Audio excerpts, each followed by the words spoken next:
I'm greasing the groove, I'm greasing the groove, greasing the groove, I'm greasing the groove. What are you doing? Greasing the groove. But that's not what I meant when I said grease in the groove. Ah. Hello and welcome to the video. So in today's video I'm going to show you how I managed to double my max amount of pull-ups within a couple of weeks using the Grease the Groove training method. The Grease the Groove training method can be used in a variety of movements and strength-based skills, helping you break through plateaus, getting more proficient in movements you may have thought were impossible. So drop the video a like, subscribe, and let's get straight to it. What is Greasing the Groove? The Grease the Groove training method was invented by a man called Pavel.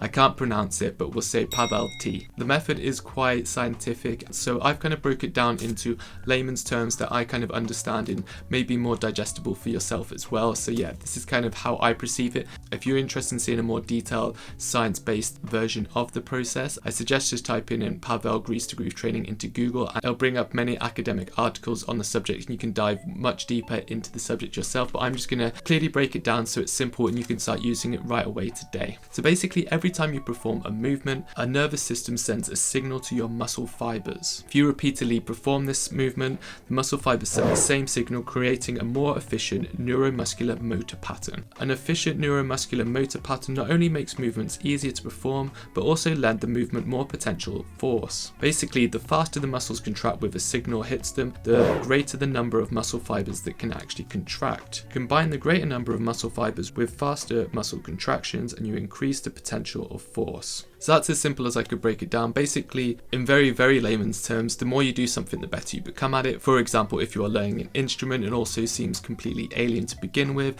You don't understand where your fingers are or what a chord is or what you're supposed to do. But by continually repeating the process, our body is enabled to increase the efficiency of the motor pattern and make it the movement more second nature, more natural, and almost with ease. So how do we implement this into our calisthenics training? As we just discussed, the purpose of the training is to become more efficient in the movement, not to get stronger. The way we train in this movement, for example, I'll take the pull-up like I did. You want to find out what your max reps of the pull-up are. For example, mine was around 10, and then you want to perform around 50% of that around 5 to 10 times a day. So for example, I would be doing 5 reps around 5 to 10 sets throughout the day. When you do them doesn't really matter. The purpose isn't a strength training exercise. The purpose is, as we explained, is to build up the efficiency in the movement, enabling us to create greater force. But this doesn't just have to be related to pull-ups. It can be used to an extensive amount of exercise, and it doesn't even have to be strength based. I'm going to show you exactly how I implement this into my daily routine. It's something you may want to implement too, especially if you work from home and you're stuck at home during this lockdown. It is a great way to get an extra training volume without impacting on your training itself. There are 3 ways you can implement this training. You can do time training. Time, for example, would be you set an alarm on your phone, and every time it pops off, every once an hour, you do some push-ups, you do some pull-ups, whatever it is that you're looking to improve efficiency in. There is situational, and this is exactly what I do, and I'll show you the examples I use on a daily basis. It has helped increase my pull-ups, my handstands, my squats, and my hangs. So basically, every time I boil the kettle or I use my phone, I get down into a squat position. Every time we are watching TV and some adverts come on, I will either do some handstand practice or I'll do some hanging. And every time I walk into the living room or past my pull-up bar, I will do pull-ups. I think the situational ones are a fun way to break up your day, especially if you work at home, and it's also a way to build up good habits. The third and final option is free. So this is basically just doing it whenever you feel like doing it. So yeah, they're the 3 different types of where you can implement the training into your daily routine. And third and finally, why would you implement Grease to Groove training? So as I said previously before, it's all about making the movement more efficient. A lot of the times we can be at a plateau.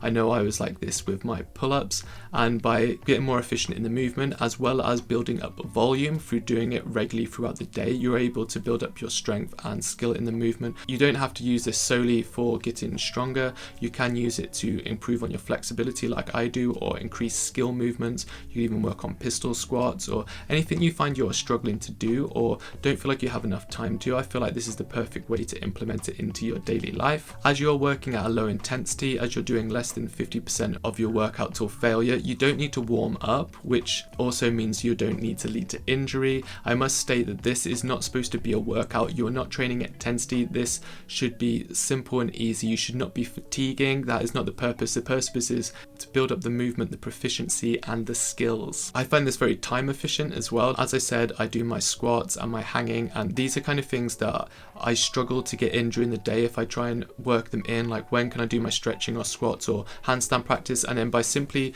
implementing them throughout the day on things I know I'm going to be doing a lot a day, like boiling the kettle or walking through the living room. It's kind of a fun way and good reminder to break into habits, and yeah, it's a fun way to train, and you will see results, because if you learn anything from fitness, consistency is king when it comes to getting results, and using this kind of grease in the groove method is a great way to stay consistent with movements and patterns that you may be struggling with and helping you break through those plateaus. So yeah, that's it. I broke it down as simple as I can. Obviously, as I said, if you want to get into the more biological, neurological science about it, there are many papers and documents online, but I wanted to kind of make it simple and easy so you could start implementing it today. But yeah, it's a great thing, especially that we're all stuck inside. I really found this to help me not only with my sanity, but help me improve on skills that I usually, forget about or really want to do, but I just never end up getting around to. So yeah, I hope you found this useful. Drop in the comments below if you've used this technique or if you're going to start using it. I'd love to know how you're getting on. It really mean the world. Drop the video a like if you have found it useful. Share it with someone if they think they may find it useful. Subscribe if you are new, and I'll see you guys in the next one.